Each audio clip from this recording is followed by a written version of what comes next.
In this video, we're going to take a closer look at the date options that you have for basically setting contingent information. This basically allows you to set up one date field to auto-calculate based on the information from another one. For example, 2 days after this date or something like that. So the very first thing I want to mention is the defaults you have on the transaction. So one of the first things you'll see when you're creating one, and you can plug in these basic information, how you want the days to be counted, if you would like to skip the federal holidays, or rolling forward or backwards on the weekends and the federal holidays. Now, something important to note here is if you select one of these, you never want these to be the opposite. And I think we made a adjustment here where that's not even possible. You see this is automatically plugged in. And if I switch this one, you'll see it automatically updates. That's because you don't want to end up in a situation where you're rolling forward on the weekend to a Monday, but the Monday was a federal holiday and you have it set to roll back, which then pushes to the weekend and then back and forth. So we just want to try and avoid that. So this will automatically plug those in. However, you can also just exit this one out. So roll forward, even if Monday's a holiday, it'll land on that holiday. So just something to keep in mind there. Now, looking at my date fields in the transaction itself, I'll be able to click on these. I could do something simple as plugging in the date by itself. So if I click here, you'll see I have all sorts of, whichever day that I need to use, I can just plug it right in. Oh, there you go. You can also add color labels to these. So I know a lot of people like to use, whatever color scheme that they use for these, whether that's green means we're already good and past this date, so we're good to go, something like that. You can also plug in some starting times and ending times, 10 to 11 a.m., something like that. And then the big one here will be making this date contingent on another date. So I'm going to go ahead and click on that. You'll see there's some more options that pop up here. Some of it similar to what you're seeing on the transaction, which I'll explain why. Now, if you have already created a date template, a lot of this information is already going to be plugged in. So this is more for the case where you need to manually make an adjustment. So if you do have a date template applied, you'll be able to see what was plugged in from that and then make adjustments as needed. So in this case, I'm just going to go through the different options we have here. Days is what is the number of days when this field should be calculated. So 2 days later, 3 days later, 4 days later, or 2 days before, things like that. So let's go ahead and just say 5 days. Well, what kind of days? Business days, calendar days skipping landing on the weekend, or an important one as well is the same day as another field. So let's go ahead and just say this is 5 business days, and then when, before or after. Let's say after, and then you have to select a date field. Since we're selecting 5 days after a certain time, we have to tell the system what time. What are we talking about here?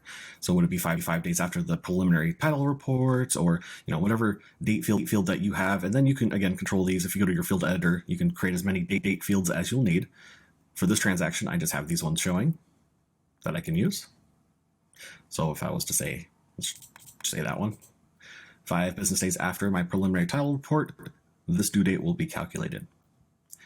And then these last 3, you'll see there's a bit of overlap here with the date calculation and the weekend rolls from the defaults. What's important to note here is that whatever is set at this level on the field itself will override the defaults for the transaction. So if you didn't have anything set up here, it will then rely on the default for this transaction.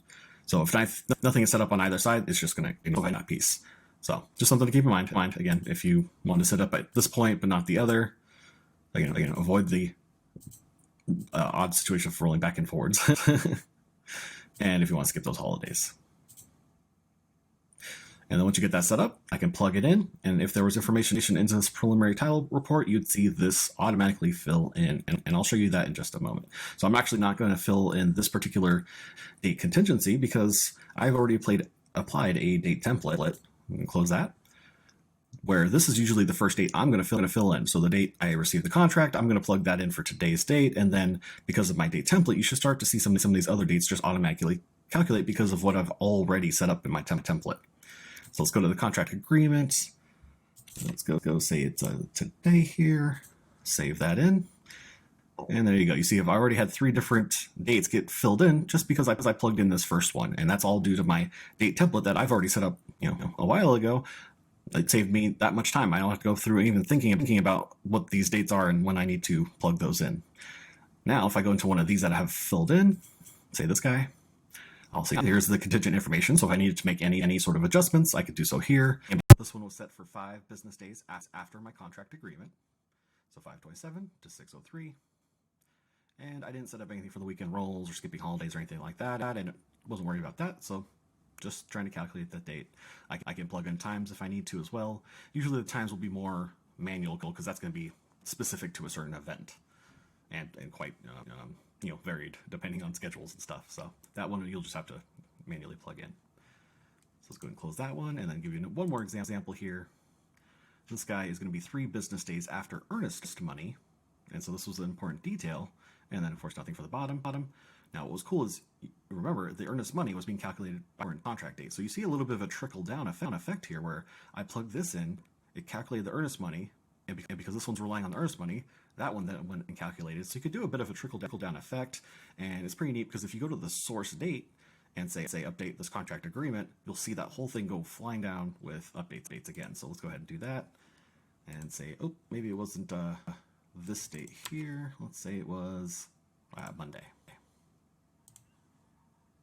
And you'll see things have gone through and tried to update as needed. All right, so hopefully that will save a bit of time. And some people don't like working with numbers and get a calculator on. It's 5 days later, and so it's business days before the weekend. So this part, it just saves you the headache and let the system do it for you. In another video, we'll actually talk about trying to push these dates to a calendar, whether it's your own or even the contacts.